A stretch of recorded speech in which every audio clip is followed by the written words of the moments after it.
Hello, this is Mrs. Taylor, and I'm going to show you how to solve by completing the square where the result would be a rational answer. In other words, your answer will come out as a fraction instead of a whole number. So the fact that we are going to have a different result does not change the process. We still group our first two, complete the square, and go from there. It's just when we get down to where we have x solved for, our simplifying is a little more involved. So to get started, the difference between this problem and the previous problem is that I have an a value that does not equal 1. So there's a 2 in front of x squared instead of nothing. And in order for completing the square to work, I can't have that 2 there. And so what we do is we factor it out. And I have to remember that when I'm factoring a number out, I have to factor it out of every term that's in the parentheses. So if I factor a 2 out here, I also have to factor a 2 out of the second term. And we understand there to be a 1 in front of that x. And so what I have to do is I have to divide that 1 by 2 to factor the 2 out. And so if you aren't sure what that is in decimal form, you would do your calculator. 1 divided by 2, and it would give you 0.5. And so what I always do is I try to work with decimals until the last minute and convert them to fractions. Sometimes if you get a repeating decimal, you have to use the fraction form in your work. But for purposes of right now, let's just work with the decimals. And so I have factored out my a value, which now gives me a binomial that I can complete the square with. And so the process doesn't change. I divide b by 2 and I square it. So 0.5 divided by 2 is 0.25. And if I square that, it's going to be 0.0625. Okay, and so if I complete the square, it's going to look strange because of the decimals, but it is correct because I followed the same process as I did in the previous video. Now, here's the other detail you need to remember. I just added 0.0625. And remember, we have to subtract everything we add. However, the thing I have to remember is I didn't just add 0.0625. I added 2 times 0.0625 because if I followed order of operations, I would have to multiply this number by 2 before I could combine it with anything here at the end. And so what we learned in class is that if you have a factored out constant here, when you're figuring out what to subtract at the end, you must multiply it by that number. So 2 times 0.0625 would be 0.125. So instead of subtracting 0.0625, I subtract 0.125.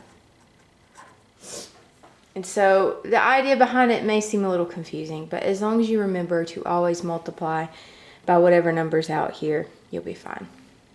Okay, so from there, I'm going to replace my trinomial with the binomial squared, which means all I have to do is divide the b value by 2, which I already did over here, and then combine the -3 and the -0.125. And the 2 gets carried down with my binomial.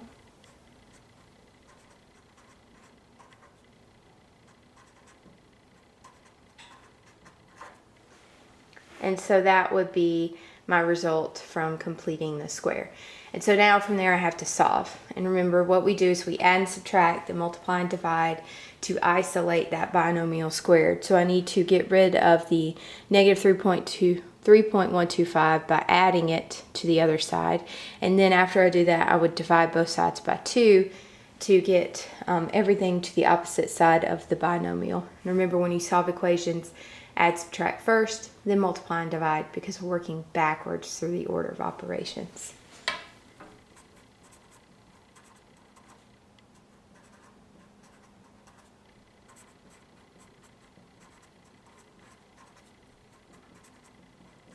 So there was my adding step. This is my divide, so 3.125 divided by 2. Much longer decimal, 1.5625. And then once I have isolated the binomial squared, the next thing I would do is take the square root of both sides. And so I would have x plus 0.25 equals plus or minus the square root of 1.5625. Okay, so at this point, what you have been taught is to always provide simplified answers. And a simplified answer does not have decimals inside of a radical. And so this is the point where I would want to take my decimals and convert them to fractions so that I can simplify my radicals. And so one benefit of having your calculator, access to your calculator, is that your calculator will convert to fractions for you. So all I would need to do is type in the decimals, so 1.5625. And then from there I go to the math menu. So math is the first option, convert to fraction. So press enter and then press enter, and it gives you the fraction form. So 25 over 16. And hopefully you know that 0.25 is 1/4, but if you don't, you can follow that same process in your calculator. Now, for this problem, it just so happens that when I convert to a fraction, I get a perfect square on top and bottom. And remember, when we have a fraction inside of a radical, if the entire fraction's inside the radical, I can actually rewrite it as two separate radicals and take the square root of the top and bottom separately. So square root of 25 is 5. Square root of 16 is 4. So this fraction actually reduces and simplifies to a fraction that's really nice. There's no square roots left in my answer. So x plus 1/4 equals plus or minus 5/4. And so now I haven't isolated x yet. I need to do that to finish. So I would move the 1/4 to opposite side by subtracting it. Remember earlier in the previous video, our plus minus means two cases. So I'm going to write it out as two cases. X plus 1/4 equals 5/4, and x plus 1/4 equals negative 5/4. And then I would subtract 1/4 from both sides to finish. So subtract 1/4. 5/4 minus 1/4 is 4/4, so that would be 1.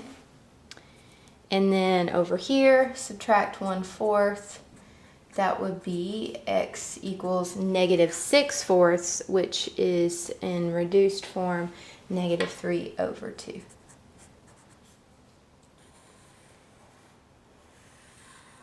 And again, always check your answer. So if I was going to check my answer for this problem, remember use parentheses to plug in the x value. So for example, for testing 1, that solution, I do 2 parentheses 1 squared plus, and plug in the 1 minus 3. So it would look like that, and I get 0, so I know 1 is the solution. And with fractions, remember it's just top divided by bottom. So 2, and parentheses negative 3 divided by 2 squared plus parentheses negative 3 divided by 2 minus 3. And I get 0. So I know that these are my solutions and that I did the work correctly. So that's how you would solve by completing the square for rational answers.